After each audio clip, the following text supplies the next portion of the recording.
Have you ever taken a job with rules no one will explain? I'm a counselor at a detention facility buried deep in the Appalachian woods. On day one, they handed me a list, cryptic, strict, and terrifying. I laughed. Then came the screaming. I broke one rule. Just one. Now I know why you never do that. It started with a job listing that felt more like a dare. Seeking juvenile counselor for specialized rehabilitation center. Must be open-minded, emotionally resilient, and willing to relocate. Bonus pay for night shift coverage. It was vague, sure, but after 2 years of working dead-end gigs in halfway houses, I couldn't afford to be picky. The pay was great. The interview short. They didn't even ask about my credentials. Just one question. Do you follow instructions well? I said yes. The shuttle dropped me off at the edge of a dirt road slick with black mud. Trees pressed in on both sides, their crooked limbs knitting together like ribs over a darkened path. A white sign nailed to a tree read, "Property of Black Ridge Youth Center. Unauthorized entry prohibited." Beyond that, the forest swallowed everything. The facility emerged like a bruise beneath the canopy. Low buildings made of moss-stained concrete and dull metal, ringed with rusted fencing that didn't even look electrified. It didn't need to be. The isolation was a prison all its own. There were no other buildings for miles. No towns. No cell phone reception. No lights beyond our own. Just trees.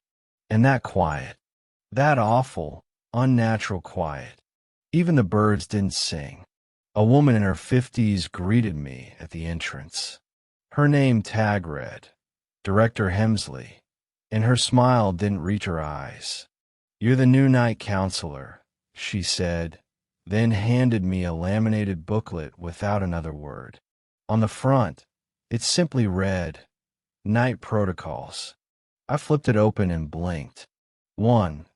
Always greet cell 6 at the start of each shift, whether or not it is occupied. 2. Lights out at 11:11 p.m. sharp. Do not wait until 11:12. 3. If you hear laughter after 3:13 a.m., do not investigate. 4. Never allow the inmates to see your reflection after midnight. 5. Do not acknowledge any staff who do not wear identification. 6. If the hallway to the east wing appears longer than usual, turn around immediately. 7. Complete roll call even if a bed appears empty. Especially if it appears empty. There were more. 37 in total. None of them made sense. "This is a joke, right?" I asked, looking up. Director Hemsley didn't laugh. "The last counselor asked that too. And he left before dawn. On foot. We never found him." She turned on her heel and walked away. I stood there for a moment, watching the last of the sunlight bleed through the trees. The cold bit down harder than I expected, and I realized this place was deeper in the mountains than I'd thought. I had no car, no cell service, and no working knowledge of what I'd actually signed up for. Inside, the walls were painted that institutional beige every government building seems to love. The lights flickered faintly, casting sickly halos down narrow halls. I passed other staff, orderlies mostly, but they barely acknowledged me. A few nodded without smiling, their name tags swinging lifelessly from stiff lanyards. No one stopped to chat. That night, I met the kids. 14 boys, all between the ages of 12 and 17.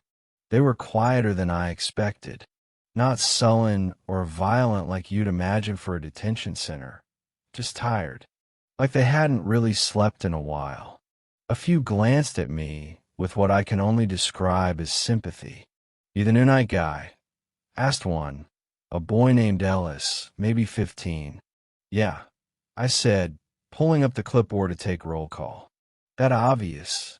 You still got color in your face." I forced a chuckle. That a good thing. Ellis didn't answer. Just went back to sketching something in his notebook.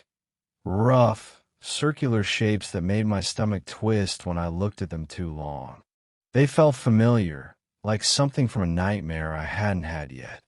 The cells weren't what I expected. No bars. Just locked, reinforced doors with observation windows. Most of the boys shared rooms, except for cell 6. That one was empty. Or at least, it looked empty. The window was always fog from the inside. I approached it during my first solo shift around 10:30 p.m. The rule popped into my head. Always greet cell 6, whether or not it is occupied. It felt dumb, but I did it anyway, just to say I played along. Good evening, cell 6, I muttered. Nothing happened. No movement. No sound. I let out a breath I didn't know I was holding and turned back down the hall. Maybe it was all just an elaborate hazing ritual, a way to scare off the weak ones. By 11 p.m., I was doing bed checks.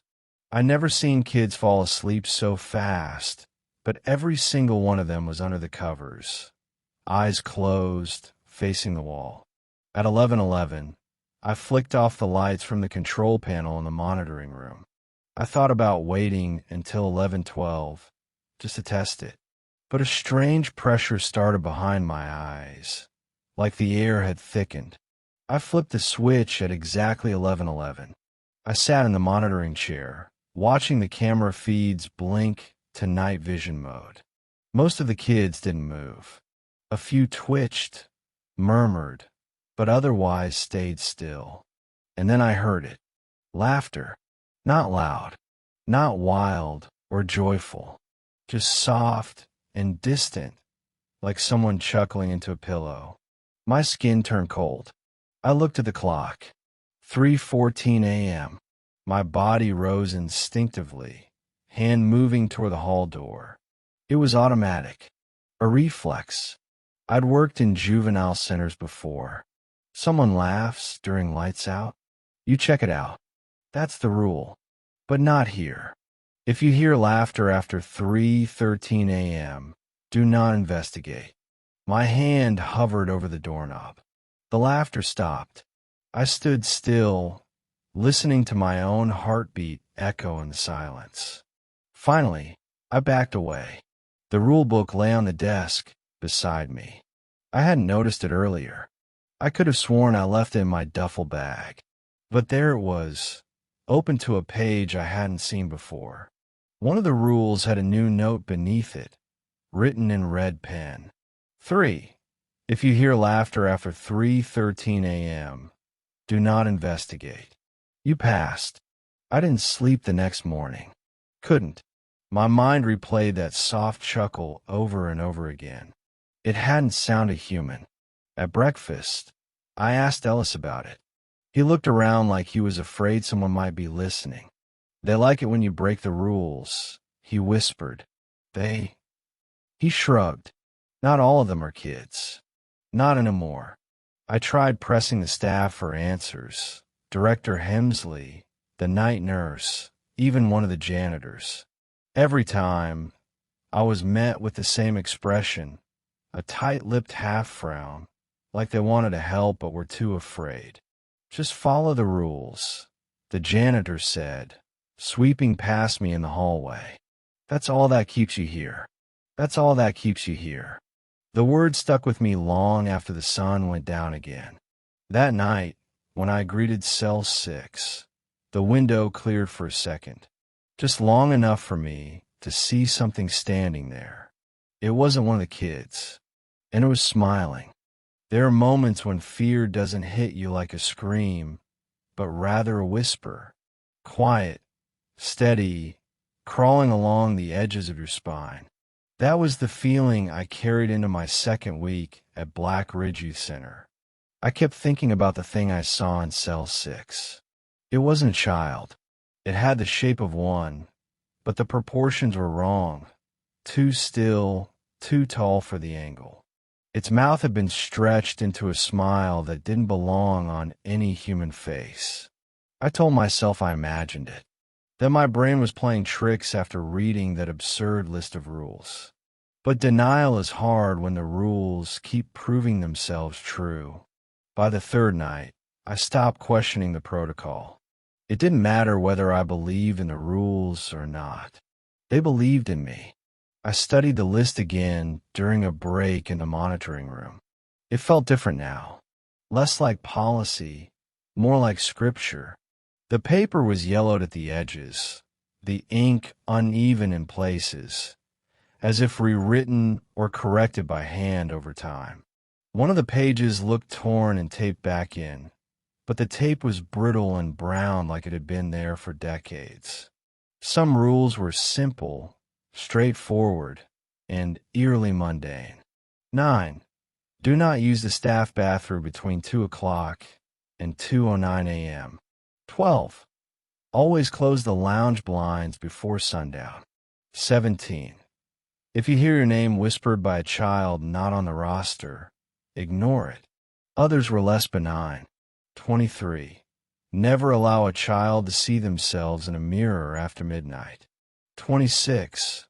If the basement door is open when you begin your shift, alert no one. Close it, then pray. 31. Do not speak of the Red Room. Ever. One had no text at all, just the number 36. The space beside it was blank, as if it were waiting for something. That night, I obeyed every rule to the letter. At 10:30 p.m., I greeted cell 6. The fog window didn't clear this time, but something thumped once against the door, low and dull like a knock with no knuckles. I locked every hallway. I did roll call and confirmed all 14 boys were in bed. Even the quiet kid in room B2 who never seemed to eat. He stared at the ceiling with wide, unblinking eyes, but didn't speak. His name was Judah. When I turned off the lights at exactly 11:11 p.m., the entire building seemed to exhale like it had been waiting for me to finish. The shadows deepened in places where light should have reached. That night, the laughter didn't come at 3:13 a.m. It came at 2:48. That wasn't part of the rules. I froze in the monitoring room, watching the screens. The laughter was different this time, high-pitched and distant, almost playful. It echoed down the east hallway, which was empty. I checked again. All rooms secured. No one out of bed. But the hallway looked strange on the camera feed. Longer. The light at the far end flickered, stretching shadows that seemed to crawl along the walls like insects. The rules didn't say what to do about laughter before 3:13. Only after. I didn't know whether to ignore it or check. The screen began to fuzz. Not static, just distortion like heat waves. I adjusted the monitor knob. The east hallway flickered, and for 1 second, barely that, I saw someone standing at the end of the corridor. It looked like me. Same posture, same uniform, holding a clipboard, and smiling. The monitor blinked black, then returned to normal. No one there. I shot up from my chair and turned to the window overlooking the hallway, half expecting to see myself looking back. But it was empty. Still. Cold. I pressed my hand to my chest. My heartbeat wasn't just fast, it was wrong. Out of rhythm, like it was trying to match something else. Something older. I sat back down and noticed the rule book had been moved again. Now it was open to a new rule. One that hadn't been there earlier. 36. If you see yourself in the hallway, leave immediately and lock the door behind you. There was no pen nearby. No signs of tampering. But there it was, scrawled in the same red ink I'd seen before. The next morning, I approached Hemsley during breakfast. I told her I needed to speak in private. She agreed, but led me not to her office, but to the storage room. She locked the door behind us. You saw something, she said quietly. I saw myself, on the monitor, in the hallway. She closed her eyes. It happens sometimes. You caught it before it caught you. That's good. What the hell does that mean? Look, this place, Black Ridge, it's not just a detention center. Not anymore. It was something else before. A sanatorium, I think. Or maybe a church. Or both. The records are inconsistent. Why the rules? To keep things from crossing over. Crossing over from where? She didn't answer. Just walked out and left me alone in the dark room with the lights flickering above me. After that night, the kids started acting strange. Judah, the silent one, began drawing. Not shapes this time, but maps. At first, I thought it was just his room layout, bed, desk, door. But then the map extended into places that didn't exist. Rooms I'd never seen. Symbols I couldn't read. He slid the paper toward me during roll call one evening and whispered, "Don't follow the lights." What? They move to trick you. They're not real when they flicker. If you follow them, you won't come back. His fingers clutched my sleeve. It wants out. What us? The one in cell 6. I didn't ask how he knew. That night, I turned on the lights in the hallway just to be sure. They flickered normally until I reached the east corridor. They didn't just blink, they shifted. It wasn't random. It pulsed. Left to right. A sequence, leading me down the hall like breadcrumbs. I didn't follow. The next morning, Ellis sat quietly at breakfast, bruises on his neck like fingerprints. I asked him what happened. I opened the staff bathroom after 2 a.m. I just had to piss, he whispered. But it wasn't a bathroom anymore. It was something else. His voice broke. I saw my sister. She's been dead for 4 years. She asked why I left her there. When I brought it up to the staff, no one acknowledged it. They looked through me like I'd never spoken. Hemsley passed by me in the hallway, eyes glazed, mumbling the rules under her breath like a chant. Later that shift, I noticed the rule book again. Another change. 12. Always close the lounge blinds before sundown. Now it read, 12. Always close the lounge blinds before sundown. If they're already open after sunset, do not touch them. Wait until dawn. I didn't see it happen. The rule had simply evolved. The air in the facility was thicker by then, harder to breathe. Lights flicker more often. Doors stuck even when they weren't locked. Some rooms smelled of sulfur. One hallway was suddenly 5 steps longer than the day before. I measured it. Judah's map started to make sense. His drawings now matched the layout of the building. Not how it was designed, but how it had become. Twisting, reconfiguring, obeying a logic that had nothing to do with blueprints and everything to do with something alive. There was a word he had scrawled across the bottom of one page. Mouth. Not a mouth. Just mouth, capitalized like a title. It matched something a janitor had muttered once when he didn't know I was listening. They built this place on the mouth. That's why the rules shift. I stayed up that night, too afraid to sleep. I greeted cell 6. I watched the hallways. I kept the blinds drawn, the doors locked, the lights off before 11:11. I followed every goddamn rule like my life depended on it. Because it did. Just after 4 a.m., I noticed the new rule had vanished. 36 was blank again. I flipped the page. On the back, written in fresh black ink, was something I hadn't seen before. The rules don't protect you from this place. They protect this place from you. The air in Black Ridge had changed. I could feel it on my skin, like a film of dust that no amount of washing could remove. The corridors weren't just quiet anymore. They listened. When I walked, my footsteps sounded slightly out of sync. One beat late, one breath behind, like the facility was mimicking me, or mocking me. But I still had the rules. They were the only structure, the only defense. I followed them perfectly, until I didn't. It happened on my 9th night. The day had passed like the others. Overcast, still, blanketed in an oppressive silence that pressed on my chest like a weight. The forest outside looked sick, the trees bending inward toward the building as if pulled by something at the core of it. The kids said little.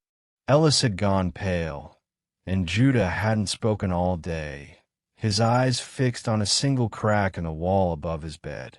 That evening, I was assigned to both the east and west wings. Normally, 2 counselors handle that job, but the other night staff member, Theo, hadn't shown up. No one said his name. I'd asked Hemsley about it, and she looked at me like I was speaking another language. "There's only one counselor on nights," she said, smiling faintly. "That's you." But I remembered Theo. He was tall, lean, wore cologne that smelled like pine tar and mint. I had coffee with him just 2 nights ago. I remember his voice, his laugh. Now nothing. Even the staff photos on the lounge wall had shifted. Where Theo once stood was now a small water stain on peeling wallpaper. I try not to think about it. I kept to the routine. At 10:30 p.m., I greeted cell 6. The window stayed fogged. At 11 p.m., I completed roll call. 14 names. 14 bodies. Judah's eyes locked with mine as I moved past his bed.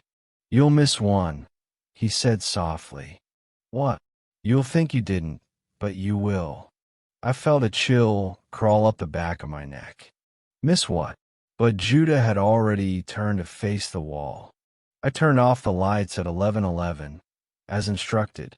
That night, the laughter came early again, 2:37 a.m., but I didn't move. I stayed rooted to the floor, counting the seconds until it stopped. It faded like fog, and I let out a breath I didn't realize I'd been holding. That's when the intercom buzzed. 3 quick beeps. No one ever used the intercom during lights out. It was against protocol. I rushed to the control panel and checked the feed. Every room appeared undisturbed, but the hallway to the west wing was open, wide open. I checked my logbook. I'd forgotten to lock it. The realization dropped into my gut like ice water. My hand shook. I stood there, paralyzed, staring at the blank doorway. 22. All hallway doors must be locked before lights out. No exceptions. I grabbed my keys and bolted down the hall. My boots echoed too loud in the silence. The overhead lights flickered erratically, casting slanted shadows across the floor. I reached the west hallway and found the door standing ajar, swaying slightly as if it had just been pushed. I slammed it shut and twisted the key, the metal biting into my palm. Then a sound behind me. A voice. Familiar. "Hey, you missed roll call." I turned. It was Ellis. But he wasn't supposed to be awake, and he wasn't in his pajamas. He was wearing my uniform. His face was pale, lips drawn into a forced smile.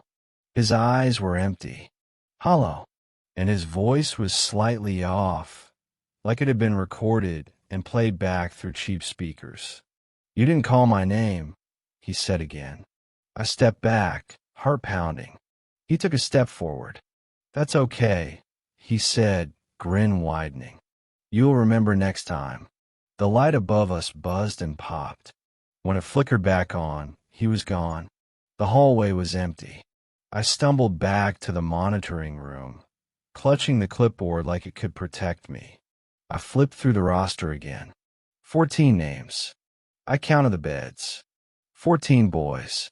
But the security system now logged 15. I blinked. Refreshed the feed. Still 15. Room C4 was marked occupied on the panel, but that room had been empty since I arrived. I tapped the screen. The camera for C4 buzzed to life. The bed was made. Immaculate. No signs of recent use. But someone was sitting in the far corner, just the edge of a shoulder visible in the shadows. I leaned in. It turned its head slowly toward the camera. I couldn't see the face, just the reflection of its eyes, twin pinpricks of light, staring straight into mine. I looked down. My name was now printed on the cover of the rulebook. Not handwritten, printed, as if it had always been there. The pages inside had changed. Rule 22 had a new line beneath it. If you fail to lock the hallway, a replacement will be prepared. Prepare to meet them. The rest of the night passed like a fever dream. I watched the feeds. Every 15 minutes, the cameras glitched just enough for things to move. Not much, just a step closer. An angle shifted, a figure in the periphery that was gone on the next frame. At sunrise, I did a head count again. 14 boys, all accounted for, but the system still showed 15. And in the lounge, there were 15 trays set out for breakfast. The cook didn't blink when I pointed it out. Always 14, he muttered, handing me my plate. That morning, I searched the paper logs. I found old counselor schedules in a metal filing cabinet behind the reception desk. Each name was crossed out, one after the other. But between the pages, I found something odd, an old rule book. Older than mine. The cover was leather-bound, warped by time. Inside were rules written in a different hand, more archaic in tone. Always greet the hollow one by name. Do not linger in the reflection halls. They see you better there. If a child disappears, but no one remembers them, you must not speak of it. One line had been underlined 3 times in red ink. A mistake grants permission. I returned to my rule book, now terrified to open it. But I did. A new rule had appeared. 38.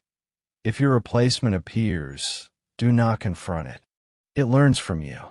That night, Ellis didn't speak during roll call, but he looked at me strangely, not with fear, with pity.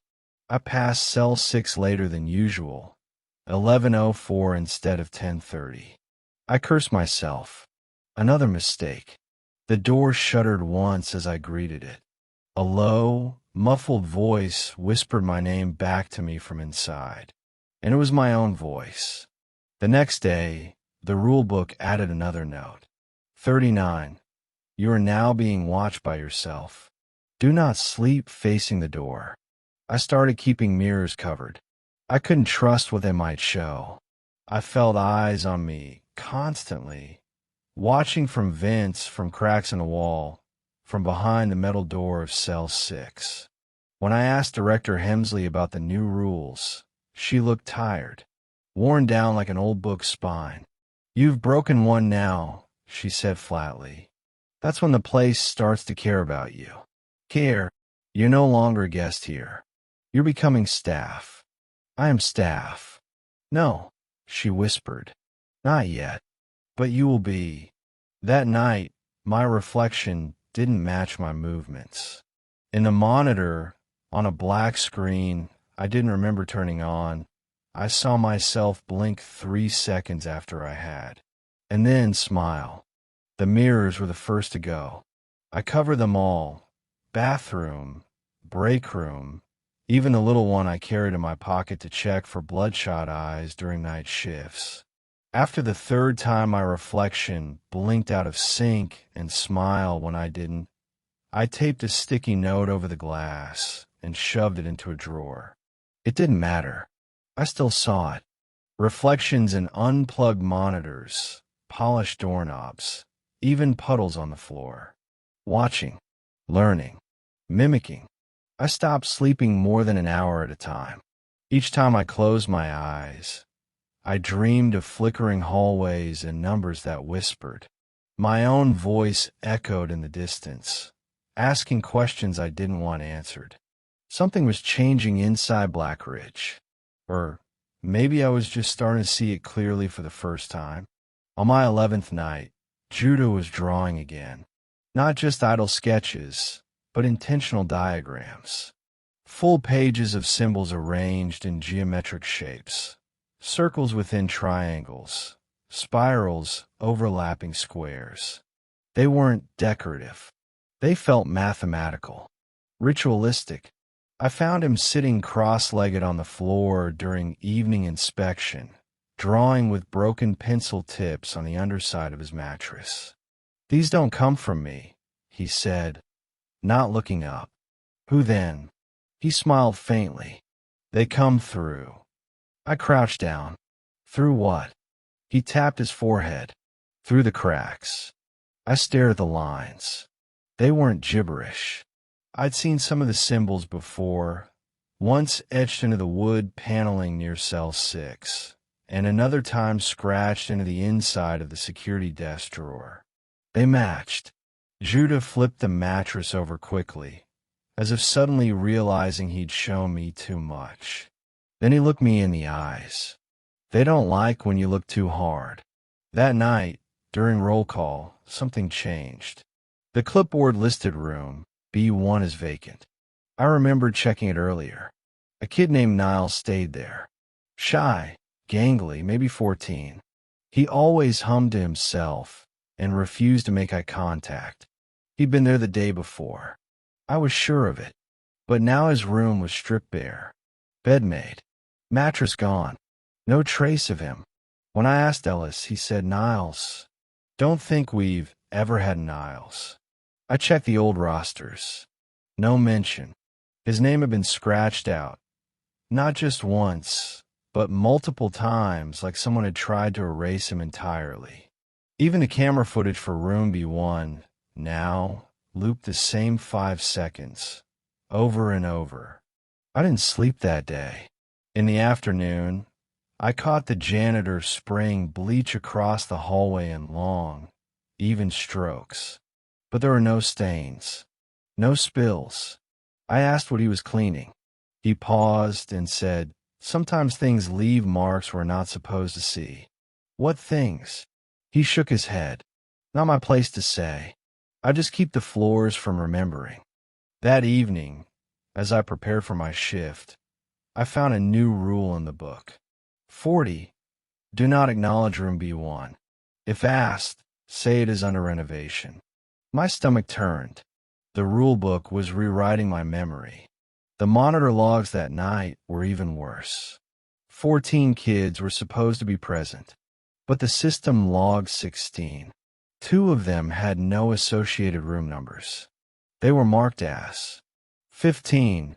Mimic, location unknown. 16. Listener, restricted corridor. I scrolled through every camera feed. Room B1 remained empty. Cell 6 was fogged over, as always. But the restricted corridor, the one behind the boiler room, supposedly blocked off after a structural collapse, showed something moving. Not walking, crawling. Its limbs were too long. One leg dragged like it had been broken and never healed right. The skin, if it was skin, was paper thin, stretched over bones that jutted out like broken furniture. Its head turned toward the camera, and the screen went black. When it came back on, the corridor was empty. But the number 16 had turned red on the monitor. The facility hummed. That's the only word I have for it. A low-frequency buzz filled the walls. Lights dimmed. The air took on the taste of iron. That's when the rule book changed again. The original rules, numbered, printed, uniform, were now interrupted with jagged inserts in trembling handwriting. 41. Stop counting after 14. Anything more is not yours. 42. Do not answer when it uses your voice. 43. Judah is not drawing maps. He's drawing cages. I found Judah awake in his bed, staring at the ceiling. He whispered as I approached, "It's almost feeding time." "What does that mean?" "They need mistakes to eat." I checked on Ellis next. He was wide awake too, his eyes bloodshot. "Someone stood in my doorway last night," he murmured. "Didn't knock." Just stared. I could hear it breathing. But when I blinked, it was inside my room. My reflection was still in bed, but I wasn't. He was shaking. Don't let me look in a mirror. If I see myself again, I think I'll forget who I am. That night, the reflection in the hallway window didn't move when I did. It smiled at me with my face, then walked away down the corridor. The real corridor stayed empty. I didn't follow. I started marking the rulebook margins in pencil, trying to track the changes. But even those would vanish by morning. Whole pages rewritten. Rules reversed. Do not sleep facing the door became. Face the door so you see it coming. Lock the east hallway became. Only unlock the east hallway when the lights flicker twice. No one explained the changes. No one even noticed them but me.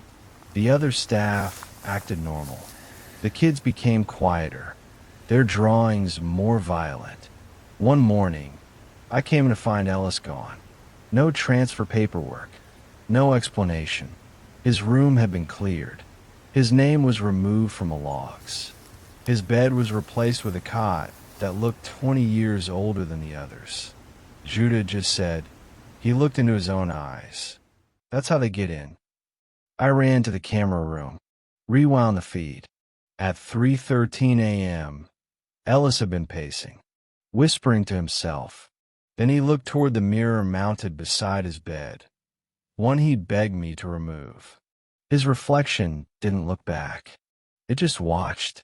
Then it opened its mouth wide, wider than any human could, and Ellis walked into it. The footage ended there. Nothing but static. I shut down the feed. Later that day, I searched the restricted corridor in person. The door was rusted shut, chains wrapped around it, sealed with padlocks that didn't match. Each had a different number stamped into it. One lock had my name etched beneath it, carved in jagged, uneven strokes. Fresh. I heard breathing behind the door. Deep, wet, like something breathing through ruined lungs. I backed away slowly, and as I did, I saw a note taped beside the door. Just 4 words. You're not you anymore. The next night, the rule book didn't feel like a guide. It felt like a sentence. Each rule etched in ink now read like a countdown, as though they weren't meant to protect me, but to stall something far worse. I stopped sleeping. I didn't even try anymore. Every time I blinked too long, I saw images that didn't belong in my mind. Bloodless mouths whispering numbers backwards, faces that looked like mine flickering through the dark, Judah's drawings turning into maps of things that didn't belong on this earth. And the rules, they kept changing. Each day, new ones appeared in different handwriting. Some were practically illegible, written in frantic scribbles. 44. If the lights don't come on at dawn, don't assume it's still night. 45. Do not let the children gather in threes. 46. Cell 6 is not a cell. Stop calling it that. That last one unnerved me the most. The idea that we were naming things incorrectly, not out of ignorance, but out of fear, as if naming them properly would make them real. Acknowledged. Judah had stopped speaking altogether. He just sat on his bed now, muttering numbers under his breath. I tried asking him what they meant. He looked up for the first time in 2 days and said one thing. They're counting the rules, and you're almost out. That evening, Director Hemsley called a staff meeting, something she'd never done before. The break room was unusually full. The other staff, nurses, janitors, even the night cook, stood around stiffly, eyes sunken, skin pale and waxy under the fluorescent lights. I just want to remind everyone, Hemsley began, that order is our greatest tool. She didn't use the word safety. She used order. Do not deviate, she continued, no matter how small. The rules are tightening now. It's thinning. What is? I asked before I could stop myself. She turned her gaze on me. Her lips pulled into a brittle smile. You'll understand when you see yourself leave and realize you stayed. Everyone else nodded, as if this made perfect sense. That night, everything changed. I began my shift with the same protocol. Cell 6 greeted, windows still fogged, hallways locked, roll call complete. But the kids weren't acting right. They moved in sync. Every time I checked a room, the boys were lying in identical positions, on their backs, arms crossed over their chests, eyes open, breathing but barely. When I reached Judah's room, he was already waiting for me at the door. "There's a new rule tonight," he whispered. "What is it?" "You don't know it yet." He handed me a piece of paper, one I hadn't seen before. It wasn't written in ink. It was burned into the parchment, like someone had scorched the letters in with heat and hate. 47. If the rules change while you're reading them, stop reading. Immediately, I looked down at the rulebook in my hand. The page I was on began to ripple, the ink distorting like waterlogged print. Words began to reassemble into new shapes. My name was at the top of the page now, and under it, Counselor, Subject 7. Not staff. Subject. The lights flickered. Once. Twice. Then the facility plunged into darkness. The emergency generators didn't come on. The monitors didn't switch to night vision. Every corridor was pitch black, except the hallway outside my office, which was glowing red. I checked my watch. 11:11 p.m. But I hadn't turned off the lights yet. Rule broken. A mistake. Something had been waiting for that. I stepped into the hallway, every instinct screaming for me to run, but I couldn't. My legs moved forward, slow, deliberate, like I was being guided. The walls began to bleed words. They appeared in droplets, trickling from the paint, forming phrases. You let out. You never greeted it. You never knew the last rule. I rounded the corner and saw the east hallway stretched impossibly long. At the far end stood a figure, tall, slender, face blank. Me, but older, worn, smiling. He turned and walked through a door that shouldn't have been there. The door to room B1. I followed, even though I knew I shouldn't. Every fiber of my being screamed don't, but I couldn't stop. Inside was a space that didn't obey architecture. A circular room lined with mirrors, hundreds of them, each showing versions of me, aged, broken, screaming, grinning, crying. And in the center of the room stood the rule book, except this one was made of flesh. Its cover breathed. Its pages pulsed. The rules written in veins.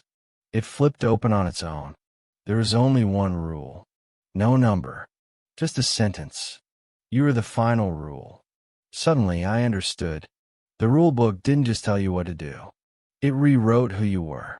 Every broken rule wasn't a penalty. It was an invitation. A mutation. The more mistakes you made, the more it changed you. Every counselor before me had failed. Every one of them became a rule.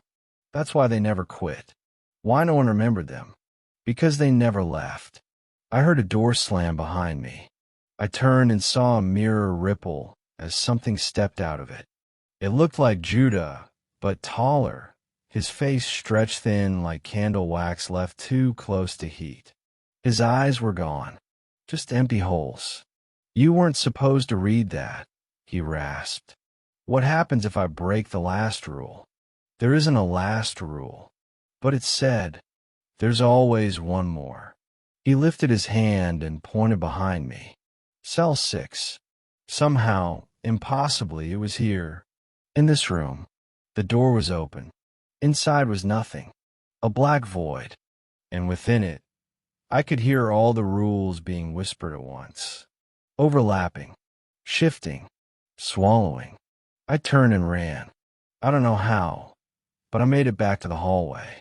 The walls pulsed. The rule book in my hand throbbed like a living thing. I dropped it. It screamed. I sprinted past the rooms. Now warped, their numbers scrambled.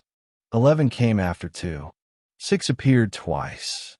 I passed a window and saw the forest outside twisting upward, the trees bending into spirals. The lounge blinds were open. I hadn't closed them. Another rule broken. From the window, something watched me. It had no face, but it wore my uniform. It raised a finger to its lips. Shoo! I collapsed outside the monitoring room, gasping. The camera screens were blank. The system now said population 0, except for me. I flipped through the rulebook one last time. Only one sentence remained. Welcome to staff. That was weeks ago, or months. Time doesn't move normally here anymore. Each night, I follow the rules, because I know what happens when you don't. I greet cell 6. I keep the lights on until 11:11. I ignore my own reflection. I pretend I don't hear the laughter. But the rules keep changing. They're watching me, waiting. If I slip up again, I'll stop being me. I'll become another instruction on a page. A warning for the next fool who signs the contract. So if you ever find yourself working at a facility like this, don't read the rules. Just run.